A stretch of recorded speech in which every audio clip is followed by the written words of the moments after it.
What is up, everyone, and welcome to another episode of Beyond the Parties. I'm your host, Jason, and let's just go ahead and get into it with the news that literally just dropped pretty much just a few minutes ago, and that is that President Biden is actually dropping out of the presidential race. He's going to continue to run his the rest of his term, but he will not be seeking re-election, which is definitely a major political shakeup. This is not something that typically happens. It's never happened this close to the actual election itself. So it is definitely kind of interesting. Unfortunate probably for the Democratic Party that it has taken this long to get to this point where we are recognizing that the current sitting president is not running for re-election. But, I guess it's better late than never. It's probably, in my opinion, the better choice for him to be stepping aside. He was not looking good during that debate, and it's just he seems very shaky, and just he probably really needs to be focused on his health. If he were working pretty much any other job, he would have been made to retire right now, but since he's in political office, those kinds of expectations are just thrown out the window, I guess, especially for president. But yeah, so he will not be moving forward as a president for another 4 years. So I guess let's go ahead and, well, first let me pull up his actual letter, because I do want to, I think, read through that, and we can just see what exactly the president has said himself. So let me see. All right.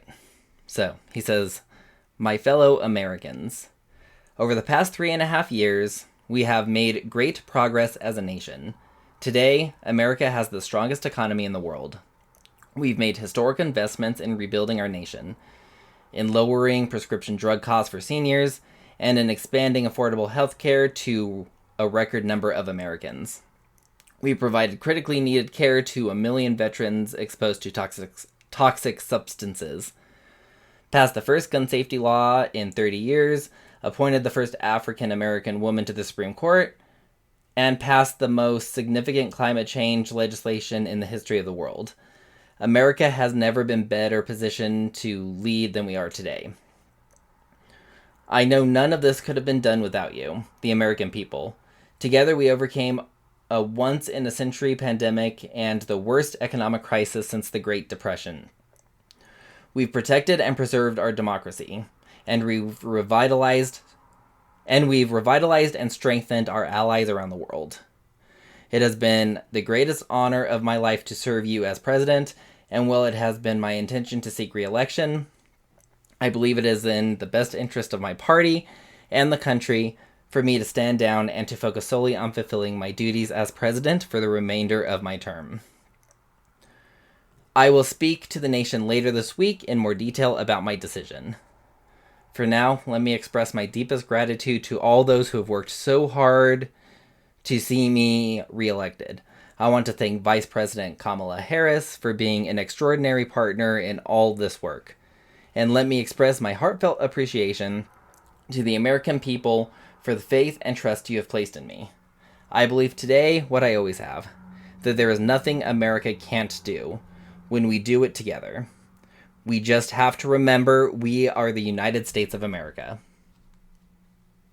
All right, so that's everything Biden said personally about this. As you can see, he's just decided it's better for everyone to just kind of step aside and let someone else, assume this position. Definitely, I'm sure not an easy decision to make. I'm sure it was one he probably struggled with back and forth. So definitely appreciate the kind of toll it's probably taking on him to decide to step aside. But I also very much appreciate the fact that he is willing to accept that and make that hard decision to step aside and let someone else who may be better suited to continue for another 4 years. So we will see what exactly is going to happen. Right now, I guess we can go in. I do want to talk a little bit about what is going to happen now. because that is kind of a big question is, oh, well, we were a month away from the Democratic National Convention, and he was supposed to formally accept the nomination. So what's going on? We've already had the primaries. Yeah, so basically the delegates who typically would be pledged delegates who are going to for sure vote for the sitting president due to the results of the primaries, and that's pretty typical, is the sitting president for the most part will run for re-election. It's pretty rare for that to ever happen. I believe the last time it happened was back in the 80s. So it's not common for a sitting president to just not seek re-election. But yeah, so those delegates can now vote for pretty much whomever they want to vote for. So right now, I bet members of the Democratic Party are probably scrambling to try to figure out who they want to put as their front runner to hopefully unite the party in such a way that they have a good, strong candidate for the election coming up. So we'll see how exactly that goes. I would guess it's probably going to end up being Kamala Harris, just because they only have a month. The DNC, I believe, starts August 19th, and I think it goes through the 22nd. So they're supposed to have someone, kind of decided on by then, was the goal. And she seems like she would be the easiest candidate to both vet, because she's already been vetted for presidency since she's the VP, as well as someone that has already worked on a national ticket and that people are familiar with, and she kind of almost seems like the natural choice since she is the VP. Whether or not that will be the case, who knows, because as the last few years have shown, kind of anything can happen in these elections. It's been pretty crazy, and I think it's probably only going to get crazier as we go along.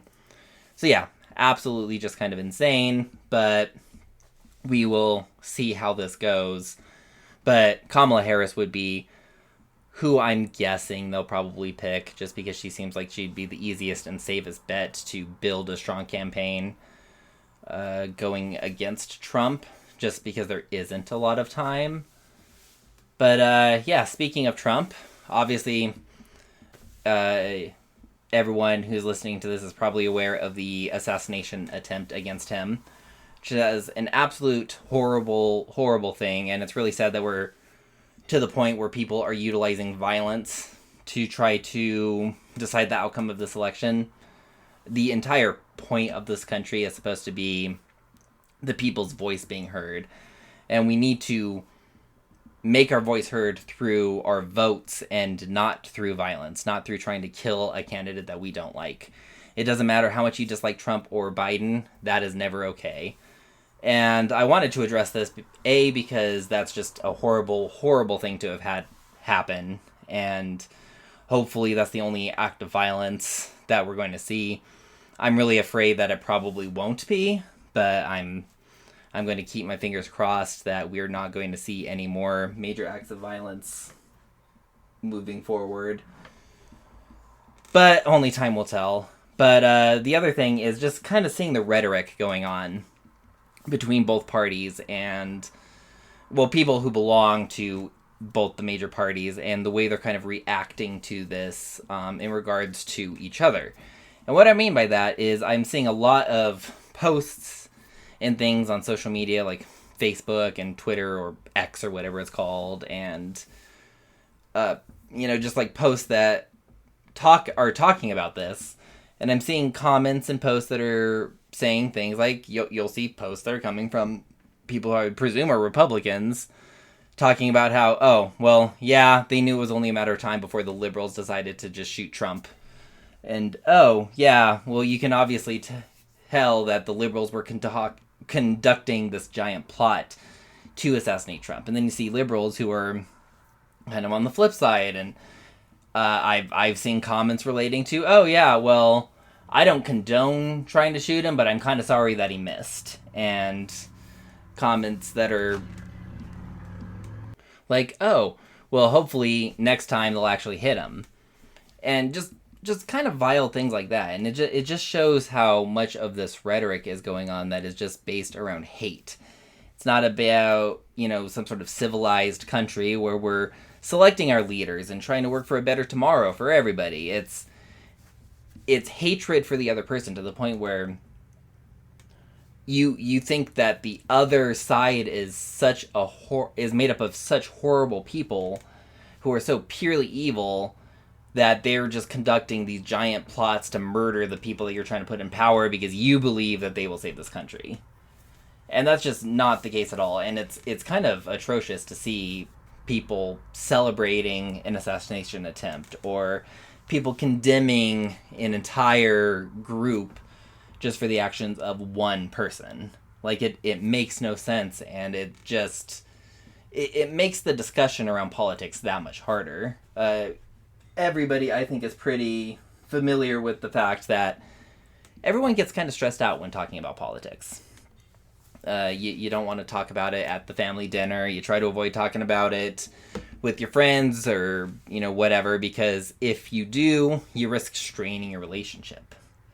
You risk an argument. You risk shouting. You risk name calling. And that's just not how it should be. Like, two full-grown adults should be able to sit down and have a conversation with each other. And we should definitely not be getting to the point where we're trying to shoot a candidate or demonizing whole groups of people or celebrating an assassination attempt. We should be really genuinely just trying to figure out who the best person is to elect to this office. And we definitely shouldn't be this terrified that whoever gets elected is going to be able to destroy everything, because, again, and I think I've addressed this before, if we continue to present the president of the United States as being this all-powerful person, or if we've created an office where he is this all-powerful person that could just destroy democracy just by getting elected, that is a mistake. Like, we have a constitution for a reason. We have limitations on the government for a reason. And part of that is so if someone who is the wrong person gets elected into office, they can't just go and dismantle the whole thing. Like, people knew, oh, hey, bad people might get elected into office still. People lie, people cheat, people get corrupted. It happens. And so the office of the presidency was deliberately designed to be limited in power, so that way you didn't end up with a situation where you had a king or a dictator. And so I don't understand how we've now developed this mentality that, oh, well, the person we elect into office, if we elect Trump into office, he's going to destroy America. If we elect Biden into office again, he is going to destroy this entire country. Like, both these people have been elected into office before. This country is still standing. What we need, though, are people to start selecting other options, so we are not at this point where we have one party scrambling to find someone else that they can get the party to unify behind. Like, that's kind of ridiculous. And there's no reason why we shouldn't have more options. Because there's a lot of conservatives that don't support Trump, just like there's a lot of liberals who don't support Biden, who don't support Harris, and who are probably not going to want to support whomever gets the ticket. Like, that's why third-party candidates are such an important thing, because there should be enough options that we can actually reflect the diversity more. Or at the very least, we need it so that way it's much different how the person running for each party is selected. Because right now we're picking two candidates that a lot of people don't really like, but people are going to vote for anyway because those are the two options. Like, whoever ends up getting voted into the as the party nominee for the Democratic Party, that's who the Democrats are going to vote for, because the alternative is a Republican winning, and they definitely don't want that. Republicans who don't like Trump are going to keep voting for him as long as he's the party nominee, because the alternative is to vote in a Democrat, who they won't do because they consider it to be an evil or a wrong. Like, the Democratic Party is going to destroy the country. And so this mentality is just, it's dangerous.